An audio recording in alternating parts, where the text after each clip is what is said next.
주진우 라이브.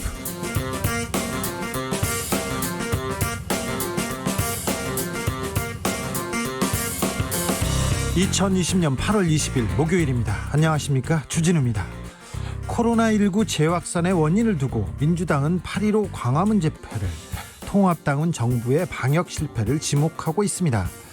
이번 주가 코로나 확산의 중대 고비라고 하는데요. 코로나 2차 대유행을 막기 위해서 지금 가장 중요한 게 무엇일까요? 김모란 교수에게 물어보겠습니다. 사랑제일교회발 확진자가 전국에서 속출하고 있습니다. 도망치는 확진자도 속속 드러나고 있고요.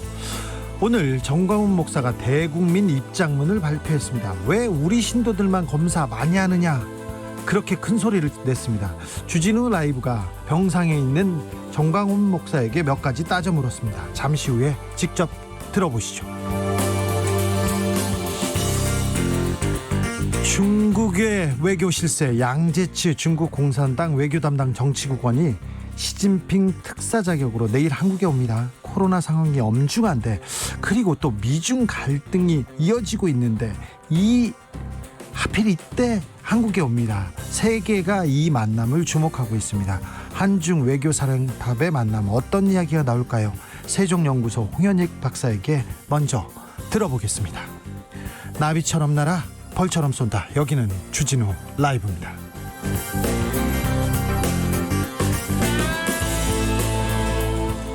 오늘도 자중자애, 겸손하고 진정성 있게 여러분과 함께 하겠습니다.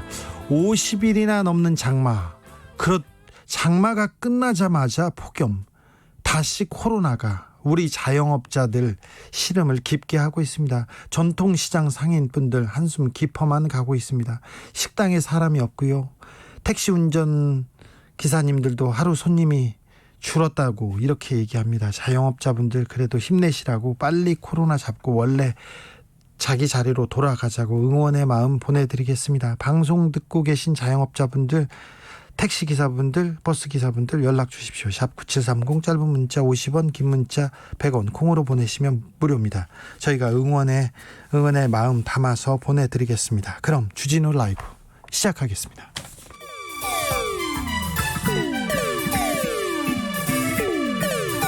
3805님, 그 언젠가 나를 위해 시사를 던져주던 단발머리. 주진우 라이브? 왜 이런 거 저 시키는 거? 단발머리 휘날리며 늘 진실을 쫓겠습니다. KBS 1라디오 주진우 라이브.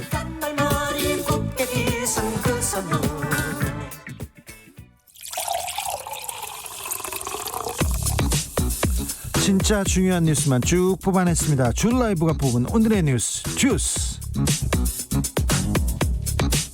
시사인 송지혜 기자, 안녕하세요. 네, 안녕하세요. 코로나 현황 심각합니다. 살펴볼까요? 네, 오늘 0시 기준 신규 확진자는 모두 288명입니다. 국내 발생이 276명이고요. 해외 유입 사례 12명인데요. 서울에서만 135명이 발생했고요. 수도권 신규 환자 226명입니다. 전국 확산세가 우려스럽습니다. 제주와 세종 등 일부 지역을 제외하고 거의 전국에서 신규 환자가 확인이 됐습니다. 서울 사랑제일교회발 집단 감염, 이거 무서운데요. 누적 환자 얼마나 됐어요? 네, 누적 환자는 모두 630명인데요. 600명이 넘었습니까? 네, 4,000명 가운데 약 3,300명에 대해서 검사를 마쳤고요. 확진율은 19.3%에 달하고 있습니다. 매우 높군요. 그러는 사이에 콜센터와 직장, 또 의료기관, 요양시설, 심지어 다른 교회에서까지 추가 전파가 광범위하게 일어나고 있고요. 방역당국은 현재 사랑제일교회발 확진자가 다녀간 학원과 학교, 그리고 어린이집과 유치원 역학조사를 진행 중에 있습니다. 전 8.15 도심 집회, 여기가 더 마음에 걸려요. 광화문 집회 참석하지 한 분이 또 내려가고 지방으로 가거나 아니면 집으로 돌아가서 가족에게 감염시키고 이런 사례가 늘고 있지 않습니까? 네, 광화문 집회에 다녀온 할머니로부터 손주 2명이 감염된 사례가 있는데요. 서울 강남구에 따르면 강남구 영희초등학교와 강남 어린이집에 다니는 손주 2명이 잇따라 감염이 되었습니다. 아이고. 형제의 어머니 역시 확진 판정을 받았고요. 예. 또 경기도 수원시에서는 사랑제일교회에 다니는 부모님 때문에 고등학생 자녀와 또 초등학생 자녀가 확진이 됐습니다. 경기도 화성의 한 교회 목사와 남편은 사랑제일교회 예배와 광화문 집회에 다녀온 뒤에 감염이 됐습니다. 아직 많은 사람들이 광화문 집회 그리고 사랑제일교회도 그렇고요. 연락처가 지금 확인되지 않고 있어요. 그리고 검사 거부하는 경우도 많다죠? 네, 전국적으로 700여 명에 달하는데요. 방역당국은 경찰과 이동통신사 등을 통해서 연락처를 지금 확보하고 있고요. 경찰은 지난 2월 신천지 때보다 1.5배가 넘는 8,500여 명의 병력을 투입하고 있습니다.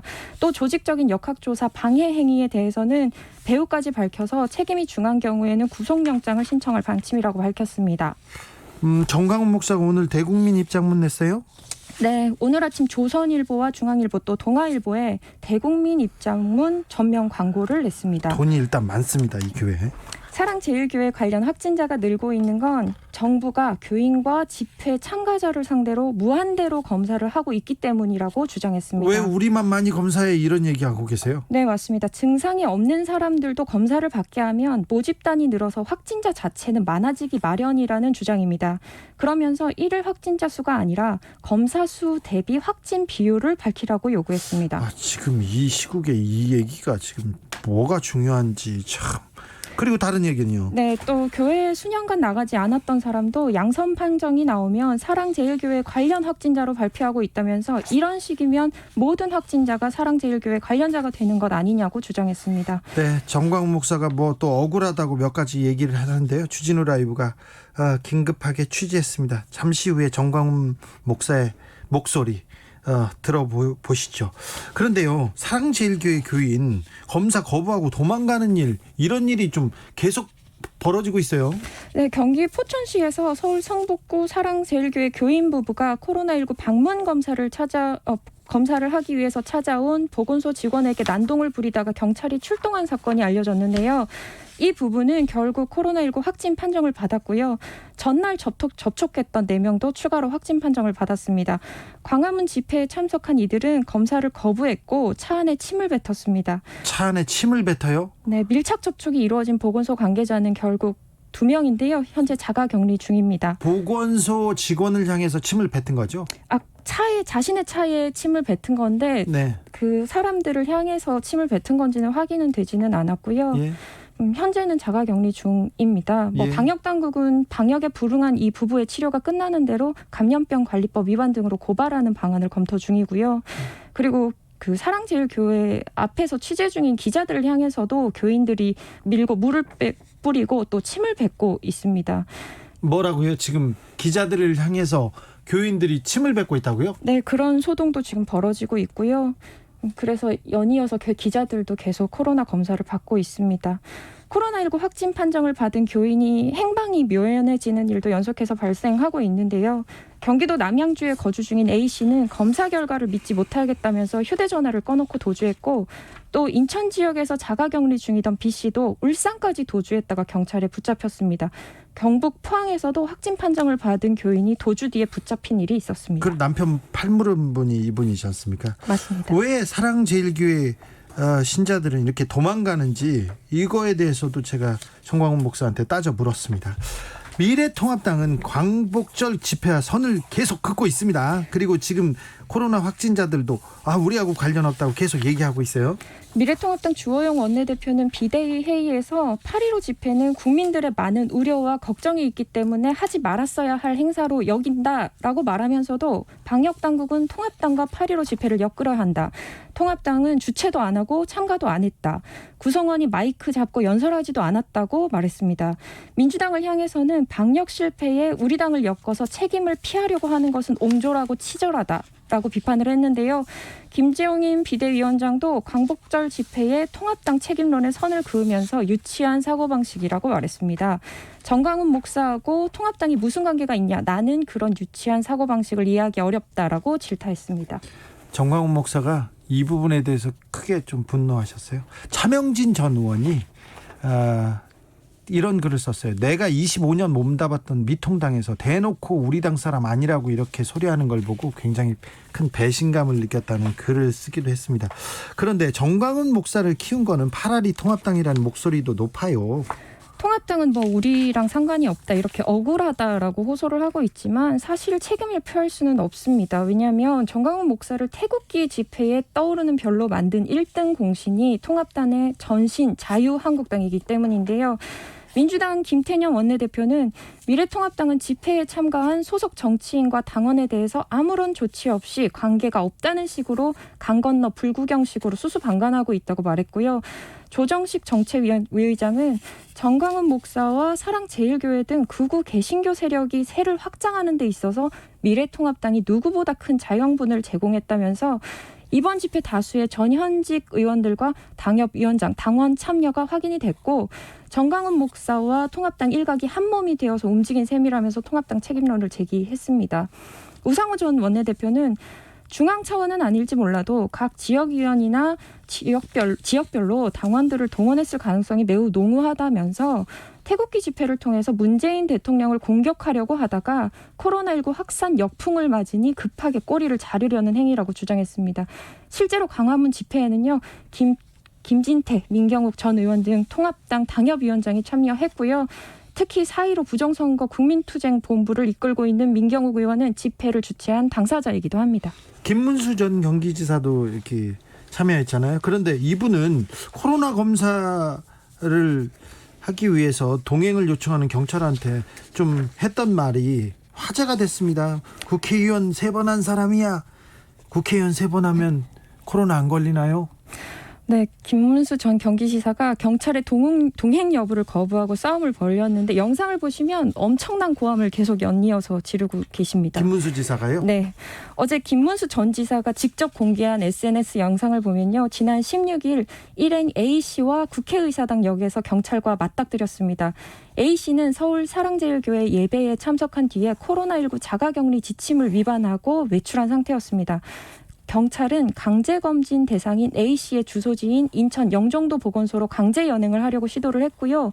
옆에 있던 김문수 전 지사와 또 다른 일행 한 명에게도 함께 갈 것을 제안을 했는데 김문수 전 지사는 경찰관에게 혐의가 있든지 해야지 내가 김문수인데 왜 가자고 그러느냐 이렇게 항의를 했습니다.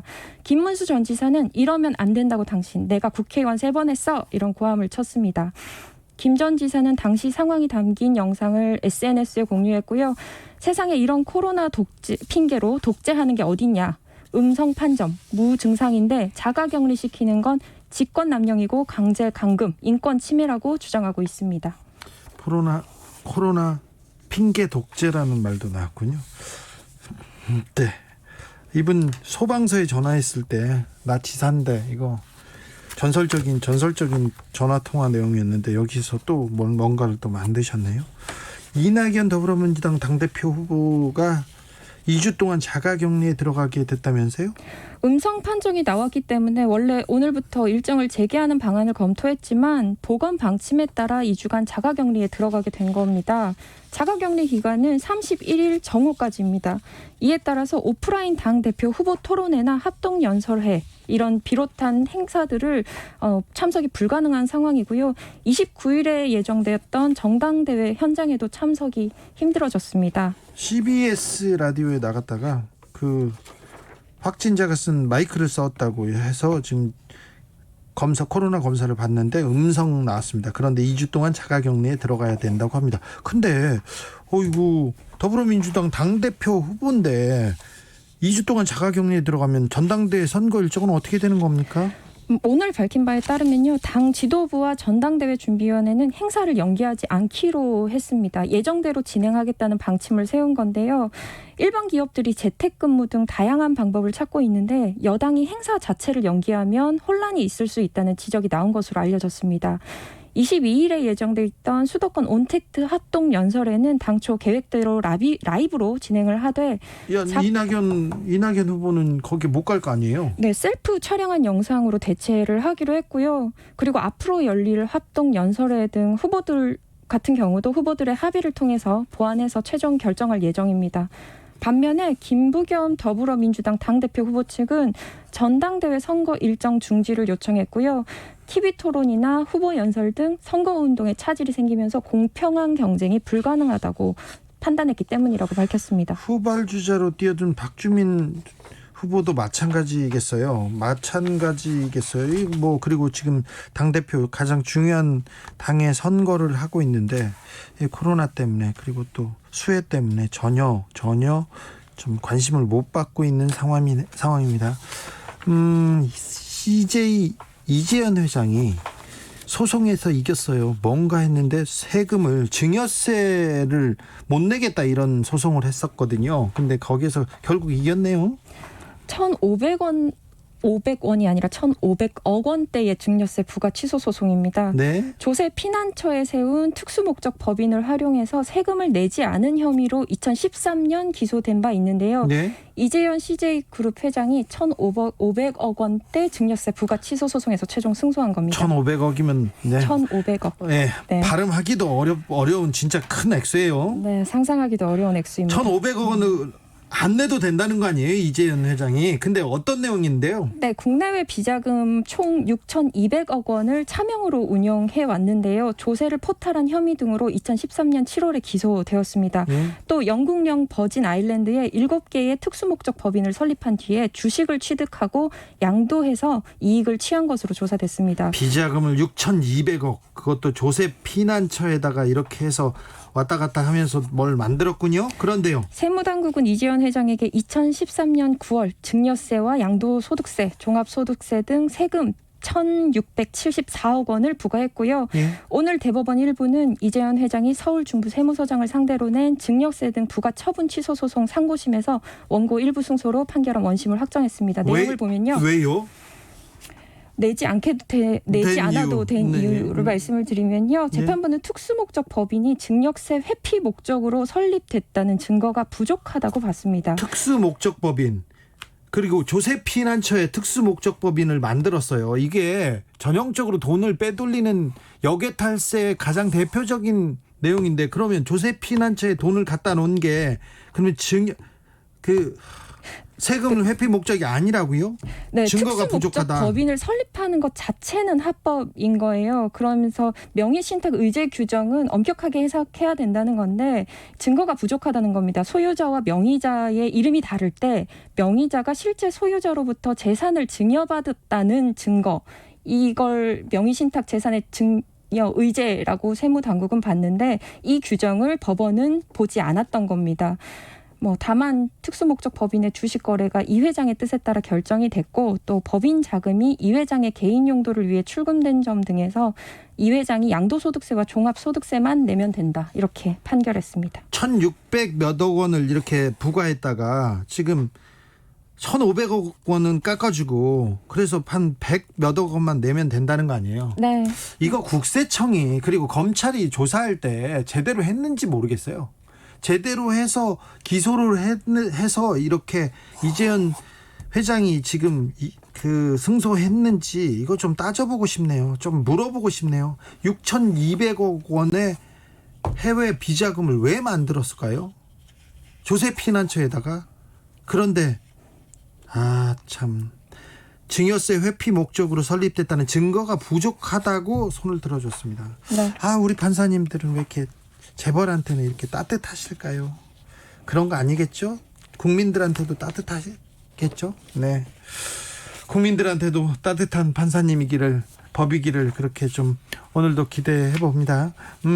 북한이 지난 5년간 목표했던 경제 성장률, 경제 성과를 달성하지 못했다고 인정했어요. 반성했는데 이거 좀 특이한 내용입니다. 북한이 어제 당 전원 회의를 개최했습니다. 지난 5년간 목표했던 경제 성과를 달성하지 못한 점을 인정했고요. 내년 1월에 열릴 8차 당대회에서 국가 발전 5개년 계획을 내놓겠다고 공언했습니다. 당대회는 당의 최고 지도기관으로 나라의 주요 정책과 방향을 결정하는 역할을 하는데요. 지난 2016년에 36년 만에 개최된 데 이어서 이번에는 5년 만에 열립니다. 김정은 위원장은 연설에서 올해 여러 측면에서 예상치 못한 불가피한 도전에 직면했다면서 경제 사업을 개선하지 못해 국가 경제 성장 목표에 미진하고 또 인민 생활이 뚜렷하게 향상되지 못했다면서 실적 부진을 솔직하게 자인했습니다. 김정은 위원장 그리고 북한에서 이런 그 발언이 나오는 건 굉장히 좀 네. 놀라운 일인데요. 이 내용 잠시 후에 훅 인터뷰에서 자세하게 알아보겠습니다. 여기까지 할까요? 주스 송지혜 기자 함께했습니다. 감사합니다. 네, 고맙습니다. 최수진님 또 따뜻한 판사님인가요? 따뜻하다 못해 덥다 더워요. 그렇죠, 덥네요. 날씨가 덥다고요. 오늘 엄청 더웠죠.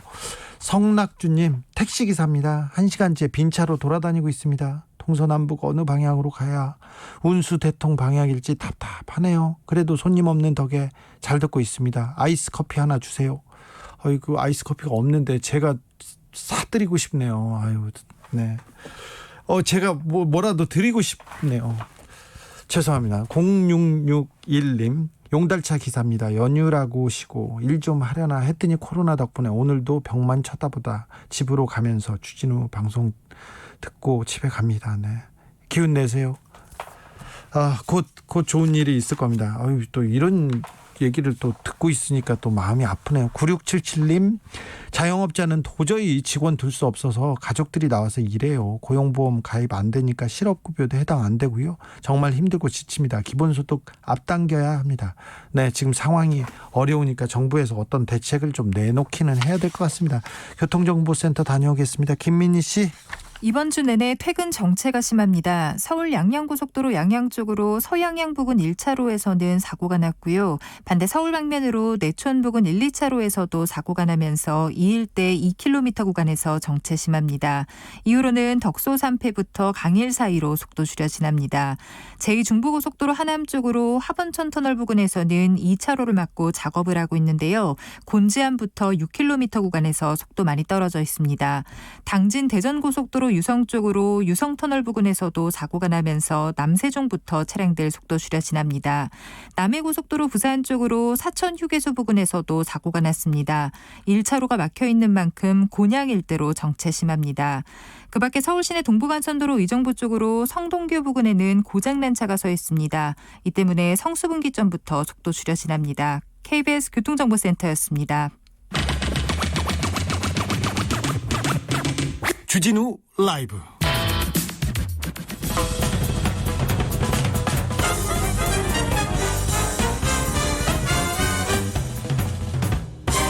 훅 인터뷰. 모두를 위한, 모두를 향한, 모두의 궁금증 훅 인터뷰. 일주일째 코로나 확진자가 세 자릿수입니다. 걱정입니다. 사랑제일교회발 확진자, 광화문 집회발 확진자가 전국으로 뻗어나가고 있어서 더 위험하고 더 걱정은 커집니다. 지난 광복절에 광화문 다녀오신 분들 속히 코로나 검사 받으셔야 됩니다. 사랑제일교회 다녀오신 분도요. 방역당국이 이번 주가 중대 기로라고 하는데요. 코로나에 대해서 종합적으로 좀 물어보겠습니다. 대한예방의학회 코로나19 대책위원장 김호란 교수, 안녕하세요. 예, 안녕하세요. 네. 지난 주말부터 코로나 확산세가 가파르게 지금 늘고 있습니다. 현재 상황 어떻게 보고 계십니까? 지금 상황이 지금 우리나라에서 일어났던 코로나 유행 상황 전체를 놓고 봤을 때 네. 가장 위험한 기로라고 볼 수 있을 것 같습니다. 네. 이재명 지사는 쓰나미급 대충격이 온다고도 했고요. 어제 저희 방송에서 1,500명까지 그 확진자가 느는 거를 대비하고 있다, 이런 얘기도 했어요. 그래서 네. 그 교수님, 우리가 대비하고 있는 최악의 시나리오는 어디쯤입니까? 어느 정도입니까? 지금 저희가 모델링을 해보면 한 사람이 한 3명 정도까지 2.8명을 전파하는 걸로 나왔거든요. 예. 그러면 지금 100명이면 4일 후에 300명이 생긴다는 이야기고요. 예. 그 300명이 4일 후에 다시 900명을 만든다는 얘기예요. 지금 300명 정가량이니까 며칠 그렇죠. 후에 4일 후에 900명이 된다는 거죠. 한 사람이 3명씩 전파를 하면요. 그 4일 후에는요? 그 900명이 또 3명씩이니까요. 예. 2,700명이 되는 거죠. 아, 그러면 교수님 그러면 1,000명이 아니라 2,000명, 3,000명대를 지금 대비해야 되는 그렇죠. 시점입니까? 예, 맞습니다. 대충격이네요. 네, 그래서 지금 굉장히 상황이 위급하고요. 네. 병상 확보나 중환자실 확보도 지금 병원에서 급하게 준비하고 있고요. 네. 물론 이제 경증 환자는 생활치료센터로 가겠지만 지금 나타나는 환자들이 고령자가 많잖아요. 예. 그래서 생활치료센터로 갈 수 없는 병원에 입원해야 되는 환자가 늘어나고 있고 지금 오늘 병상 대기하다가 사망한 환자까지 나왔는데 예. 고령 환자가 많게 되면 지난번 신천지 때처럼 또 그런 상황이 벌어질 수 있습니다. 네. 아니 한동안 신규 확진자 2자릿수로 잘 막았고요. 막았는데 왜 갑자기 이렇게 급증하게 된 겁니까? 그 원인을 어디서 찾고 계신지요? 결국에 코로나는 접촉이 늘어나면 환자가 급증할 수밖에 없어요. 우리 예. 안에 무증상 감염자가 계속 어느 정도는 있거든요. 그래서 접촉을 충분히 줄이고 조심하면 조용히 숨어 있다가 접촉이 늘어나면 이렇게 갑자기 폭증하는 건데 이번 광화문 집회가 광복절이었는데 그걸 허가하면서 그 일주일 전부터 벌써 사람들이 모여서 집회를 준비하면서 사랑제일교회에서 같이 숙식을 하고 지낸 거잖아요. 예. 예, 거기서 사람들이 이제 다 감염이 전파된 걸로 보이고 그 사람들이 또 집회 나와서 굉장히 많은 사람들하고 접촉했기 때문에 지금 환자들이 나올 시기가 된 거죠. 보통 한 4일, 5일 지나면 증상도 나타나기 시작하고 전파는 한 감염되고 나서 한 이틀만 지나도 벌써 전파하기 시작하거든요. 예. 그러니까 지금 폭증할 시기고 사실 한 이틀 정도 있으면 주말이 되면 더 많이 나올 수 있습니다. 아이고. 8.15 집회를 허가하지 말았어야 되는데 참 안타깝습니다. 그런데요. 그렇습니다. 네. 예. 그런데 교수님 일각에서는 정부가 방역을 너무 일찍 느슨하게 좀 풀었다 여행 가라 하면서 그 바깥의 활동을 권장했다 이렇게 그렇게 주장하는 사람도 있는데요. 예. 이제 여행 가라 하고 뭐 이야기한다고 다 가지는 않겠지만 네. 이제 사람들이 정부에서 이야기하는 것보다 매일매일 발표하는 확진자 수를 봅니다. 예.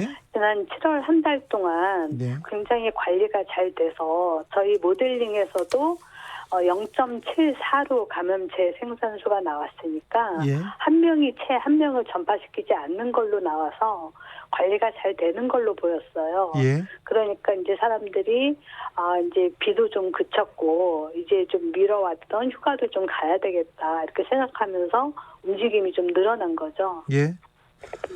이거 궁금했는데요.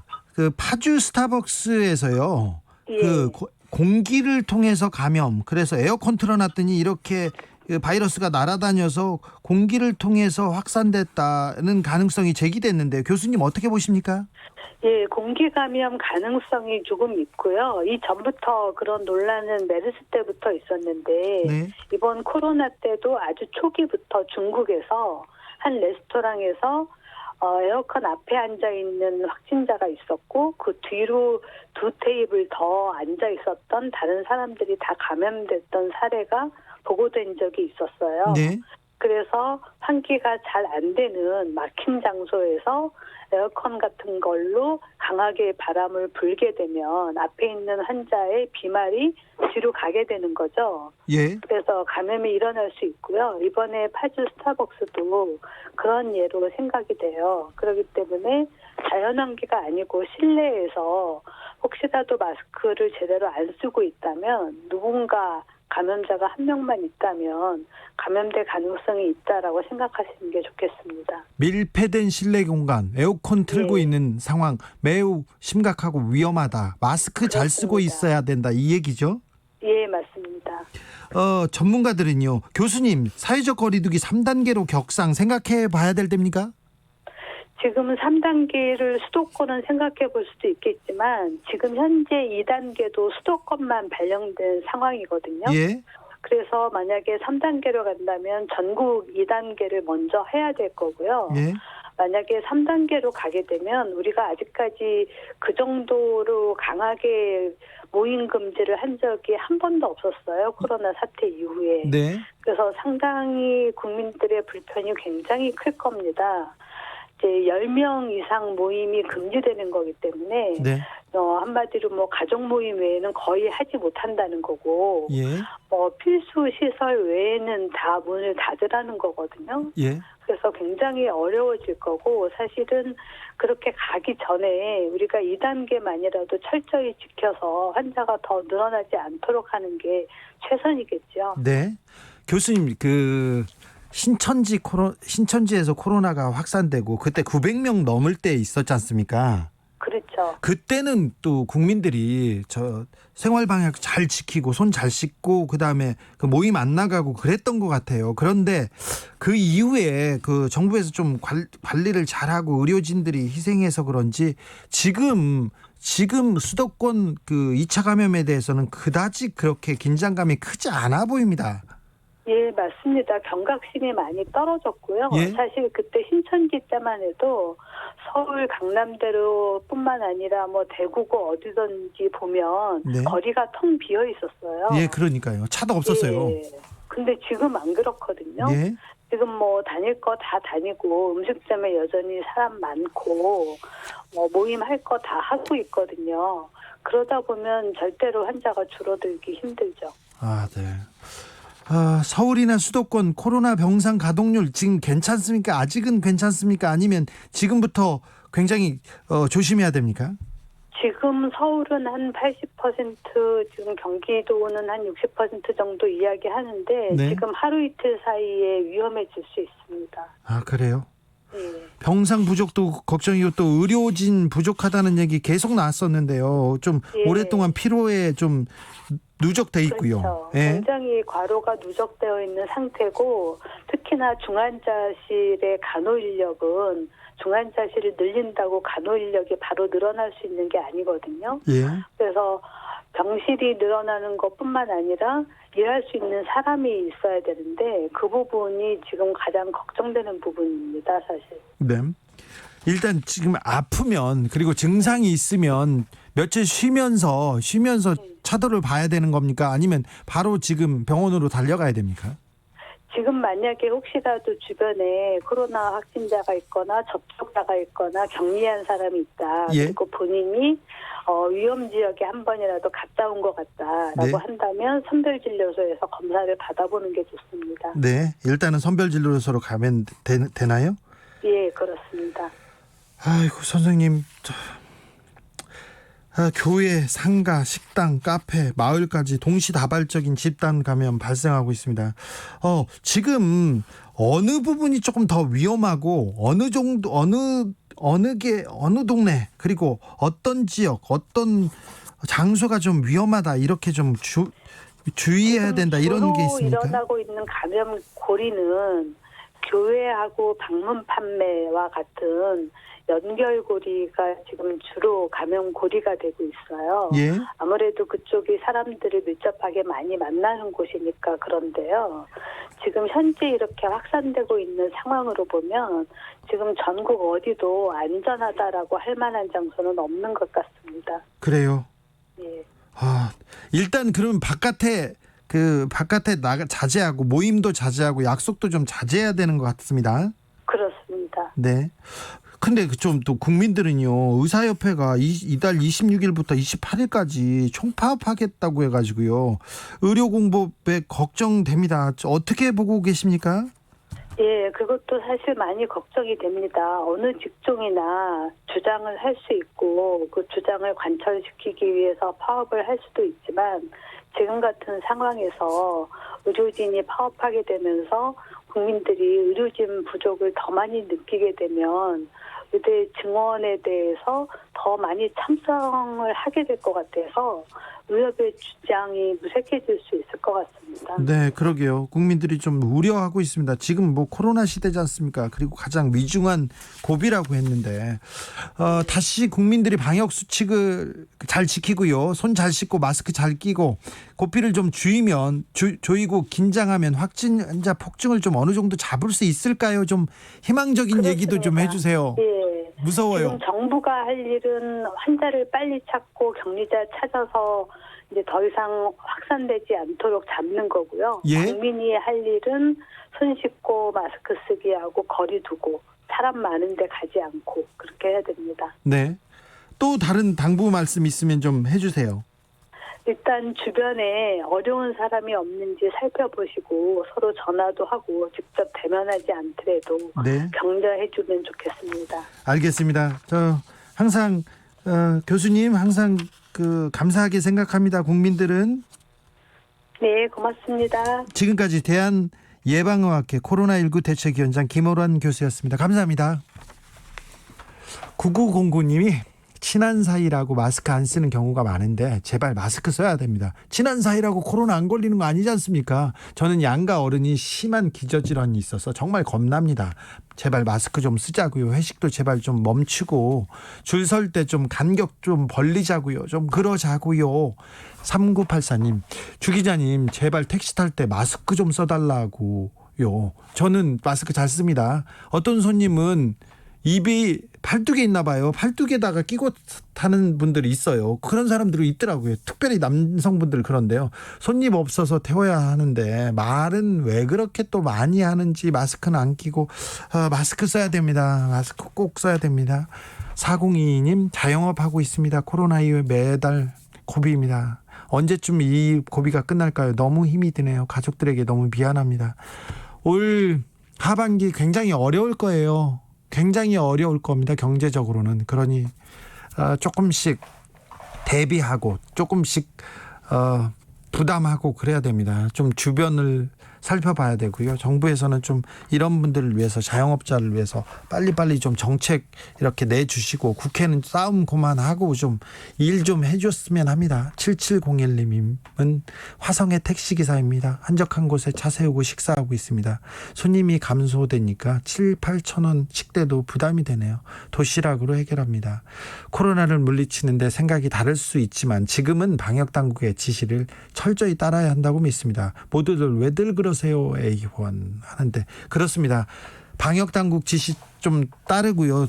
따르고 우리가 조금 더 긴장하면 코로나 잘 극복할 수 있으리라고 봅니다. 우리 잘 해왔지 않습니까? 지금 며칠이 중요한 고비입니다. 중요한 기로에 서 있습니다. 우리 힘을 내자고요. 힘을 내십시오.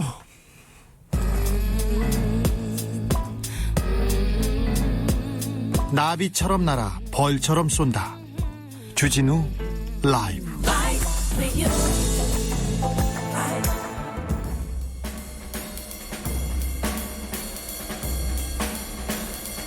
느낌 가는 대로 그냥 고른 뉴스 여의도 주필.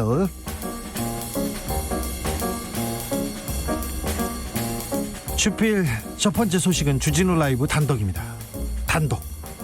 코로나 확진 받고 병상에 있는 정광훈 목사가 주진우 라이브에 억울한 심경을 토로했습니다. 목소리는 밝고요. 목소리는 건강했습니다. 코로나 때문에 아파요? 그러니까 안 아프대요. 자기가 기저질환이 있어서 그걸로는 아픈데 코로나는 안 아프답니다. 근데 지금 나오는 언론 보도에 대해서 굉장히 불만이 많더라고요. 일단 정광훈 목사의 주장 목소리 들어보겠습니다. 우리 교인들은 한 명도 참석 안 했어요. 근데 몇 명 참석했더구만요. 아니 몇 명은 네. 나하고 안 좋아하는 집사람하고 그다음에 또 누가 있어요? 없어. 그리고 아니 있나? 그 10여 명 참석했다고 참석한 아니. 정말 제가 오래니까 누가. 목사님 근데 사랑제일교회 신자들은 왜 이렇게 도망가요? 자꾸 도망갔잖아요. 2명이나 도망갔잖아요. 아니 우리 교인 아니라니까 참나 정말. 아 교인 아니에요? 전부 거짓말이에요. 전부 거짓말. 목사님 팩트 체크하겠습니다. 사랑제일교회 신자들 광화문 집회에 참석했어요. 그리고 도망간 사람 사랑제일교회 신자들이래요. 일단은 정광훈 목사님 주장이었습니다. 주장은 틀렸고요. 정광훈 목사가 그리고 정치권, 특별히 정치권의 그 서운함을 토로했어요. 일단 기본적으로는 그 언론과 정치권이었는데 자기들하고 친하게 지내던 미래통합당 그리고 조선일보에도 억울함이 많다고 했습니다. 언론에 보도된 마스크 내리고 이렇게 지나가는 거는 마스크를 계속 쓰고 있다가 잠깐 벗은 사이에 사진이 찍혔다는데 전 목사의 해명 직접 들어보겠습니다. 이제 자문을 닦기 전에 이제 거기 장로님들하고 거기 인사 나온 장로님들이 전량에 오라 그래서 그런다면 그때에 차 안에 들어가서 마스크를 턱 밑으로 약간 내리고 걱정하지 말아라. 내가 잘 다녀오겠다.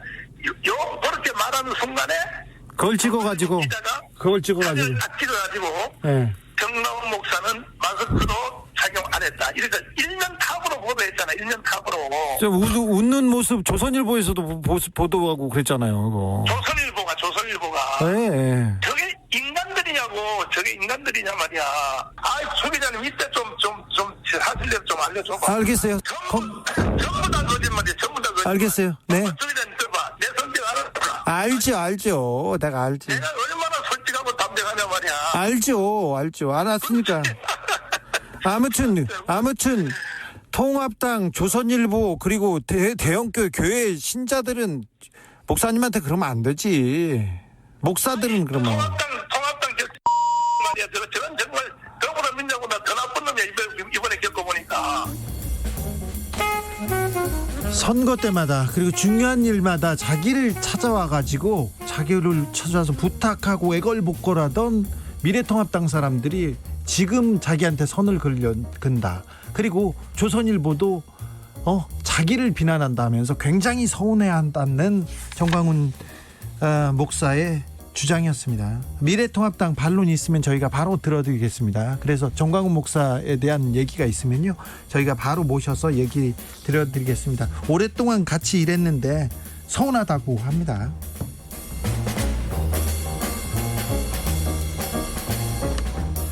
교회가 무슨 잘못인가, 방역 실패 책임 전가 말라. 연합뉴스 기사인데요.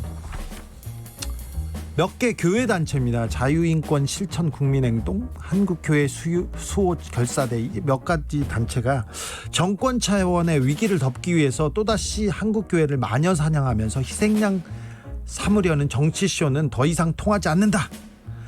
정부는 잘못을 사과하고 대면 예배와 모임 중단 조치를 즉각 철회하라고 촉구했습니다. 오늘 기자회견을 했습니다.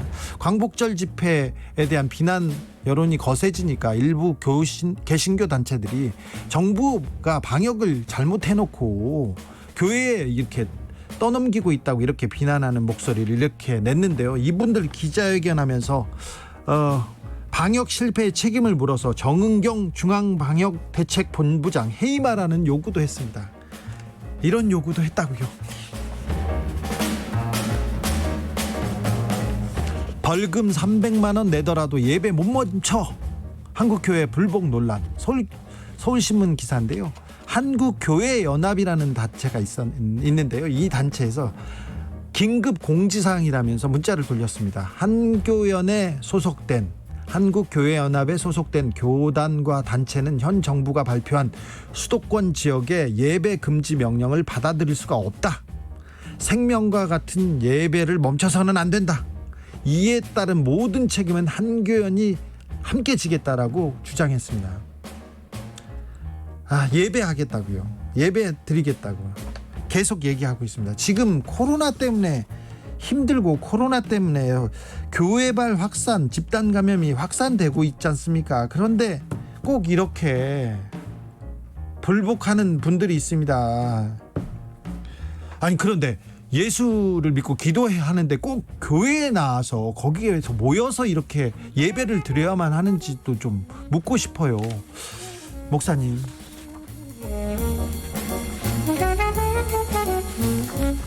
나이도 어린 게 양아치세요? 국회 기재의 아수라장. 조선일보 기사인데요. 20일 국회 기획재정위원회 회의장입니다. 막말과 고성이 아수라장이 됐다는 기사가 나왔는데요. 김태흠 미래통합당 김태흠 의원이 회의를 하다가 뭘 함부로 해? 국회 회의장에서 말 그따위로 할래? 어린 것이 말이야, 이렇게 얘기했답니다. 어린 것이 말이야. 그러자 김경업 의원은 동네 양아치가 하는 짓을 여기서 이렇게 하면서 맞받아쳤답니다. 그런데 김경업 의원이 62년생이고요. 김태흠 의원이 63년생이에요. 그러니까 김경업 의원이 한 살 많은 형님인데 형한테 어린 것이 말이야, 이렇게 김태흠 의원이 말했다고 합니다. 그랬다고요. 아니, 좀 싸우지 말고, 지금은 좀 코로나 때문에 좀 일해야 될 텐데 좀 싸우지 말라고요. 어리지도 않은 분들이. 단독입니다. 경찰이 성폭행 호소했더니 동료 경찰 용서해야 회유. 경향신문 기사입니다. 북한 이탈 주민 업무를 담당한 경찰한테 성폭행 당한 탈북민 여성 기억하시죠? 2016년부터 약 19개월 동안 12차례나 성폭행 당했다면서 이렇게 호소했습니다. 경찰의 피해를 호소했더니 경찰이 피해자를 데려다가 회유하고 호소를 묵살한 게 지금 확인이 됐어요. 다른 경찰이 와서 뭐라고 했냐면요, 야, 이런 일은 다 용서하고 풀어야 된다고 이렇게 얘기했답니다. 아니, 용서 못하겠다고요. 그렇게 나쁜 사람 아니라고도 했답니다. 그 경찰 근데 좋은 성폭행범도 있습니까? 나쁜 사람이 아닌 성폭행범도 있어요? 참 살기 힘든 세상에 가족도 있으니까 좀 봐줘라, 이런 얘기도 했답니다. 아니, 당신 같은 경찰 때문에 더 힘든 세상이에요. 가족이 있으면 더 안 그랬어야죠. 아니, 경찰 수사권 조정으로 경찰한테 권한 주려고 합니다. 그런데 이런 식으로 일을 처리하면 국민이 신뢰가 가겠습니까? 경찰도 좀 바로 서야 됩니다. 바로 서야 됩니다.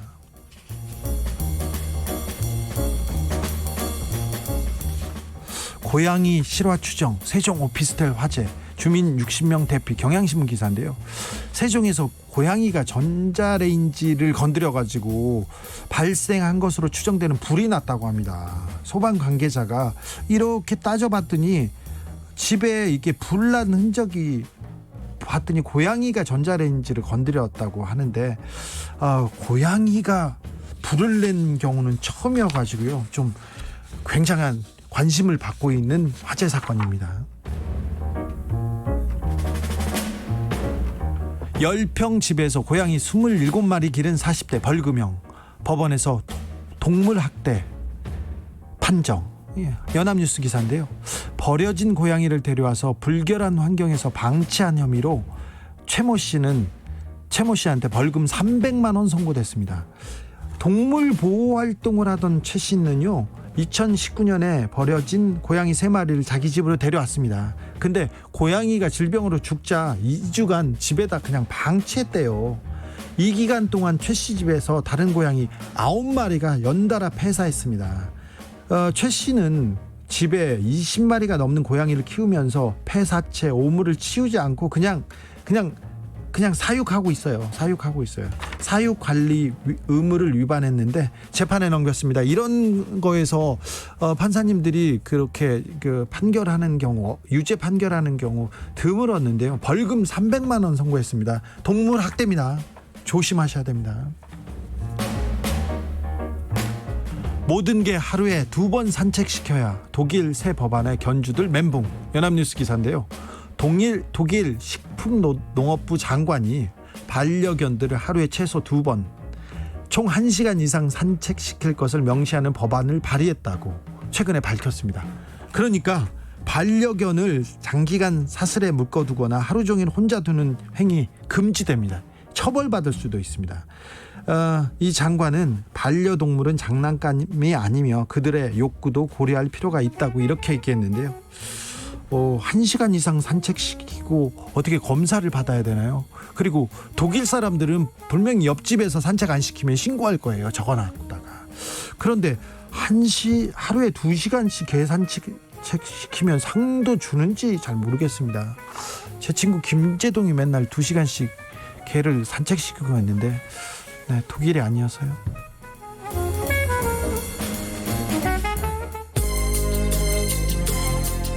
쿨리오의 갱스터 파라다이스 들으면서 잠시 쉬었다 6시에 저는 2부에서 돌아옵니다. 3173님, 목사가 기독교 용목이고 이용당하고 너무 모두 정치적이네요. 그렇죠? 종교적이 아닙니다. 기독교적이지도 않고요. 3715님, 전광훈 어디서 누가 안수 주었는지 좀 알려주세요. 주 기자님 꼭 좀 밝혀주세요. 이렇게 얘기했는데 네, 제가 물어보겠습니다. I really hate the trip, but I gotta low.